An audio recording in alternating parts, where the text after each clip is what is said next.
Xin chào mọi người, mình là Thu Hồng đây. Hôm nay thì mình đọc được thêm một số câu nữa. Cũng đã cố gắng được 5 ngày rồi. Hoan hô, chắc sang tuần tới thì có thể học thuộc được bài này. Hơi khoai đấy, nhưng mà ít nhất mình vẫn đã luyện phát âm và tập đọc để có ngữ điệu mỗi ngày. This lecture will be about the science of acoustics, the study of sound in relation to urban environments such as cities.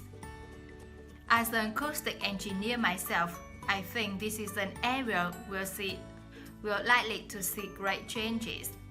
In the past, researching urban soundscapes was simple. We measured the sound levels in decibels. So I used to take my sound meter and I measured the noise somewhere, and then I might ask a sample of people to say at what the sound became annoying. With data like this, acoustic engineers have been built up what we call noise maps of the sound environment. But actually, these aren't a lot of use. What they do show is the highest noise levels are general on roads. Well, that's not really very important. Well, that's not really very amazing. That's quite a lot going on this map don't show, because they can't capture the complex way that sound varies over time. So they ignore important issues such as the noise someone might hear from the open windows or gardens of their neighbors. And this sort of sounds and this sort of noise can quite significant in summer. We don't have any databases on this sort of information. As well as that these records the sound levels take no account of the fact that people vary in their perceptions of noise. So someone like me with years of working acoustics may be very different from you in that regard. Anyway, even though these maps are very crude, so they've been useful in providing information and raising awareness that noise matters. We need to deal with it, and so it's a political matter. And that's important. We need rules and regulations.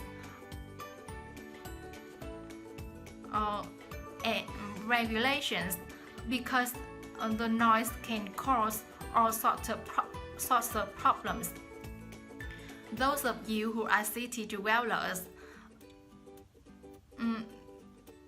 know things go on 24 hours a day. So city dwellers often suffer from interrupted sleep, and it's also known that noise can lead a rising levels of stress due to physical changes in the body, affecting the composition of the blood. There are other problems as well. For example, if school children don't have a quiet place to study, their work will suffer.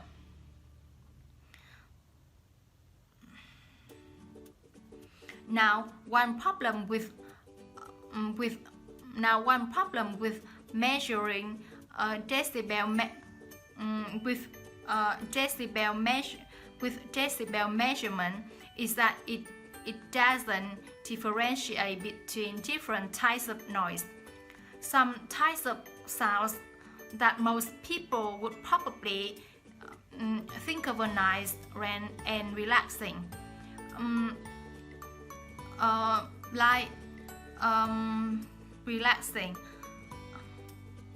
might well score quite highly in decibels. Think of the sound made by a fountain in a town square. For example,